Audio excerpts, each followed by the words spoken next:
Soap operas, those drama-filled daily programs or stories, originated as radio programs in the 1920s, then began transitioning to television beginning in the 1940s. Beginning in the 50s and well into the 70s and 80s, as we saw in this week's episode, Tootsie, soap operas became a preferred form of entertainment for American housewives. Soap operas have long entertained people, mostly women. Personally, I followed the antics of Erica Kane and company on All My Children in the summer before 5th grade.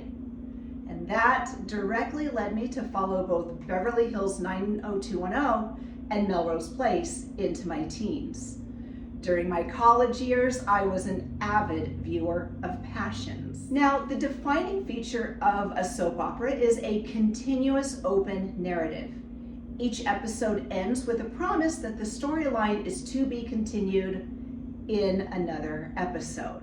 Los Angeles Times columnist Robert Lloyd wrote of soap operas, or daily dramas. Quote, although melodramatically eventful, soap operas have a luxury of space that makes them seem more naturalistic, while also being completely bonkers and not at all within the norm.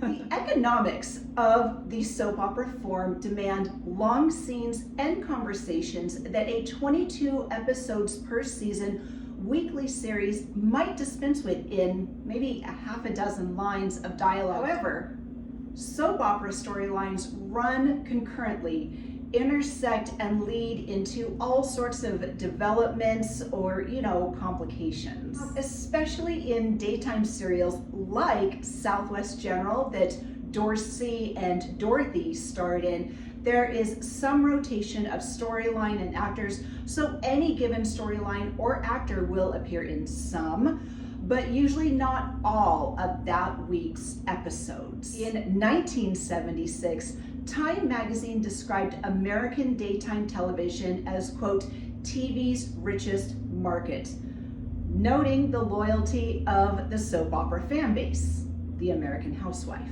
Thus, networks expanded several half-hour series into hour-long broadcasts to maximize advertising revenue. Now, the first program generally considered to be a soap opera or daytime serial is Painted Dreams, that premiered on WGN Radio on October 20th, 1930. Incidentally, the first episode of our show, the Real Relationships podcast, debuted also on October 20th, but in 2022. And it was regularly broadcast in a daytime slot where most listeners would be housewives. And soap operas, as they transitioned into television, were typically broadcast live from the studio, as we saw with Southwest General, and at many times they felt like an hour-long stage play.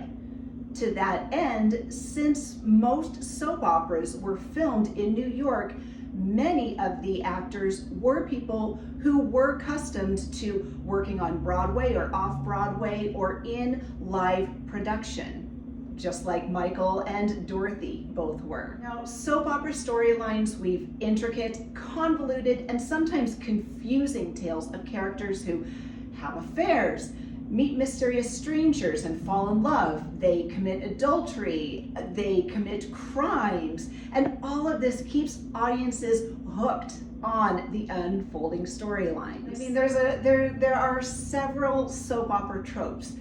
Previously unknown children, siblings and twins, including the evil variety of established characters that emerge to upset and reinvigorate the set of relationships examined by each storyline. Another trope that I absolutely love are the unexpected calamities.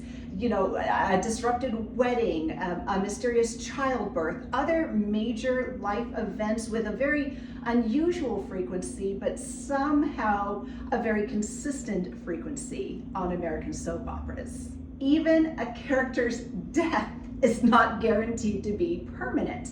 On The Bold and the Beautiful, Taylor Hayes was shown to flatline and have a funeral. However, once her character was reprised, a retcon explained that Taylor had actually gone into a coma, another popular soap opera trope. As the soap opera form has changed and evolved over the years, many viewers still have very fond memories of their favorite character, their favorite villain, their favorite couple, you know, and it's these special memories that I think will stick with us.